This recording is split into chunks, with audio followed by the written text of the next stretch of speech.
Not necessarily quite the same amount of punch that you get with the Nidalee, however, still works very effectively, and we'll see how it's going to go as Nongshim now thinking about what else they want to put together. I imagine just a bottom lane would make sense. Yeah, and you know, you don't have the Rel, but the Samira is the next best thing here for Nongshim, and it's a champion that Duckdom does like to play quite a bit.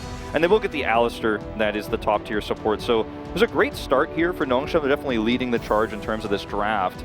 Because of the Udyr and the Kai'Sa bans here, it feels like Nongshim are able to sneak away what they're looking for. And it feels like the Renekton ban is more of a response and a denial than a... Jace would be fine too. I love Poppy. Poppy says no, no, no to a lot of these champions, right?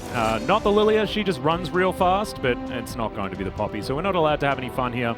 Teddy thinking about going back to his Ezreal. We've seen Rula already dominate on this, and I think that this is almost... yeah, one of the biggest draft discrepancies that I've seen in quite a while. Yeah, this is looking fantastic for T1, I feel like. I mean, they have such great scaling. They have exactly where he is. I wonder whether he'll take the Grump. Looks like no, as he's planned a dive on the top lane. They do manage to get the flash and the ulti already. Peanut's going to turn up as there's the flash. Infernal Chain's not going to arm. Zeus in a little bit of trouble here. Does have the Dominus. Is going to utilize it as now the sleep comes in. They're going to use it just to back away. We don't quite get to First Blood territory just yet, as Kellen just a little bit late on his approach. Which is, you know, weak side Ezreal for you, you know, it's suffering just a little bit there as Carrier may have caught Peanut out of position. The sleep will come down. Watch out, he comes in, gets over the wall, and First Blood is going to be claimed by Oner. Now the turnaround being attempted here from Kellen as the Lucian is going to be taken down. Heroic entrance, not quite enough, but now Bay, can he set up enough here with this one? No, he can't, as Oner is so extraordinarily huge at this stage of the game, and it's not even over yet. Kellen getting on in there, does have level 6, but doesn't have his ulti available. Oner in trouble, but able to pick up a kill on the way out. That is 3 already as Duckdom will get the flash out of Carrier, but Teddy gets over the wall. No more mana left, and Docking. And closing out, closing in. Oner coming down as well. Bowling Ball is going to go out to the side, but the Lucian just doesn't need anyone as Peanut so close to going down. Close is going to have to settle for some beefsteak as now Oner getting over this wall. Bowling Ball comes through, doesn't land. On to Duckdom. They do get the teleport out of the Victor in the mid lane. That Mystic shot couldn't have been timed any better from Teddy, just to make sure that he gets a welcome shot. But Zeus now finds himself with no one to worry about on the top side. And Nongshim, it just feels like they're getting spread too thin, even though nothing's really forcing them to, right? Like, they're just not making the proactive plays. Oh, so this was not even just like a huge mistake from Teddy. This is a proactive play. And he misses it with the wrong brush, and Arcane shifts forward. That's a really cute play from Duckdom. I like it a lot. Any advantage that you can find is worth. He's a pseudo frontline, I guess you could say. And I mean, yeah, I think that like Aatrox does have a use with the Samira composition because of the pile-in, but like right now, I mean, what is this Aatrox really doing? This is going to be his first addition to the scoreline, and unfortunately, it's in the wrong column. Yep.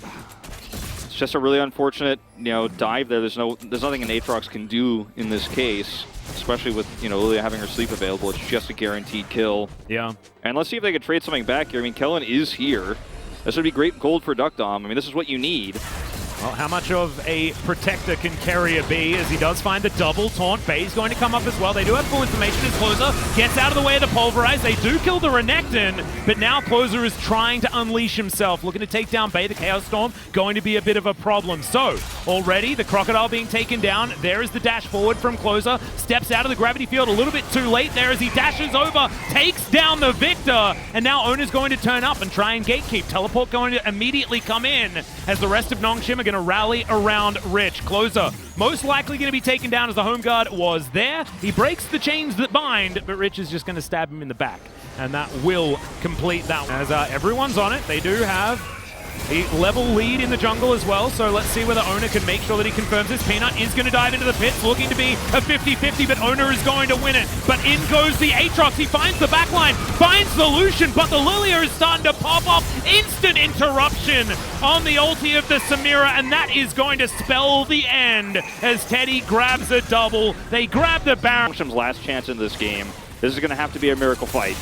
Well, the Baron is certainly going to go down, and there's Carrier in position. He locks up Rich, as now Teddy gets to work on the backside as Peanut has to dive out immediately. Closer trying to escape this one, going down extraordinarily low in T1. They do suffer some losses in health bar, but not necessarily in the kills just yet. The Lilia will fall, but now Teddy is over the wall, and unfortunately, the ulti's not quite enough because it doesn't pierce far enough to get Teddy, and he hops on in and grabs that one. That's going to be the ace, and that should be the game here for T1. Really good draft here for T1. I liked how they closed things out. Closers Lucian ended up giving them so much prio in mid. Nongshin didn't have any agency in this game. The Aatrox pick that we were raising our eyebrows at definitely kind of went as expected here for Nongshin, unfortunately, and T1 really clean game here, 3 in a row now, again against very weaker opponents here than you should be probably getting too excited about. But when you see T1 perform this well, I think you're very happy to see that return to form. Absolutely. And good start in this series. We have the post game ready for you, so we can bring that one onto your screen and have a look at some of the disgusting damage that is done by an Ezreal. Welcome back to the game, Ezreal. Really glad that you're here with all of his skewed numbers that get thrown out. But I mean, it's just big numbers across the board. Even Carrier did double the damage of the Alistar. Yeah.